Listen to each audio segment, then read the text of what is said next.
Hey, what's going on, y'all? Welcome to Thrive Tag. Steph, give me a high thrive. There you go. So on this show, I'm going to be introducing you guys to some of Philly's best and brightest, and not even just Philly's, but bringing them in and talking different topics that I know they can go back and forth with me with.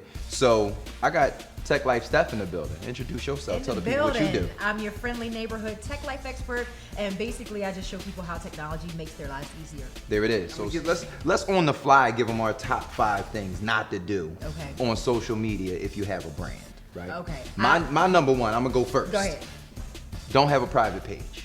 Oh, that's a good one. I was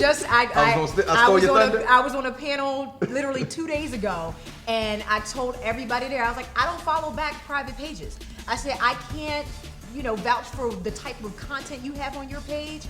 I can't follow you back. Right. Because if you got some raggedy, ratchet nonsense, I don't want to be associated with that. And if you're selling a brand, why is your page private? Why is your page private? If you have a product or service, a brand, why is your page private? I don't get And if that. you have a product or service or yourself as a brand, your page should be a product, service, or public figure page. I mean, come on now. Is that your tip? That Yes. sounded like a tip. Yes. That's number 2. Tip number 2. Yes. Say it again, Steph. Switch your page to either product, service, website, or public figure. There it is.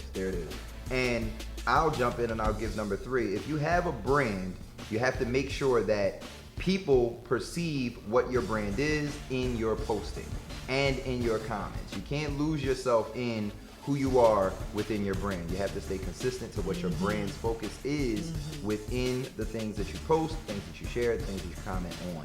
So brand consistency even in the videos, the pictures, the graphics, whatever you use, make sure it speaks toward your cause. All day.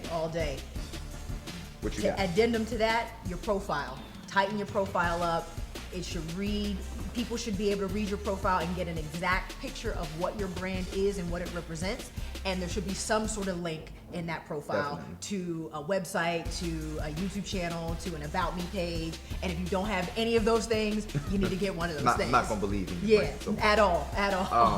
And I guess it's back on me to, the number one thing I'll say, and these are really in no particular order, I think they're all important, but the number one thing for me is make sure across social media platforms you have brand consistency in your name. Boom. Right? A lot of times people, they the brown sugar underscore and then they sugar brown 22. Right. And then they brown sugar cleaning. And truthfully, sometimes you can't get the same name for all of them, because if it's a common name, I happen to be Tech Life Steph everywhere, but I couldn't get Tech Life Steph for my Gmail address. Somebody already had it, so I had to do Tech Life Stephanie as my Gmail. And but see, that's easy. That's a but simple it's easier. extension. Exactly. Underscores are your friend. You gotta be consistent. Dots are your friend. Throw an underscore Just don't on there. change it all the way up. I can't stand that. And it should, and your username should reflect your brand. You shouldn't be out here saying, well, I'm a fitness expert or I'm a health consultant or I'm a this, and your name is like, getting money all day at getting money all day or something.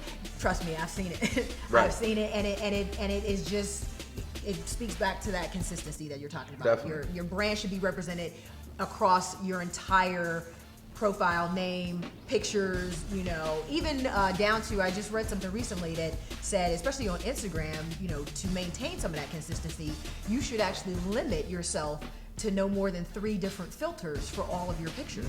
So when you look at your whole feed in totality, kind of color palette. Exactly. I see where they going. So 2 to 3 filters filter for all palette. your pictures. Exactly. So I think y'all got some good tips there. Me and Steph, we're gonna be back with another piece for you guys on Thrive Tag. But thank you again, Steph. Give them your tags and where they can find you and how they can support you. You can find me anywhere on social at Tech Life Steph, but on Instagram every Wednesday at 3 p.m. the 60-second tech break, drop tech break. High Thrive. High Thrive. That's all the time we have on My New Philly, where something's always new and everything's always Philly.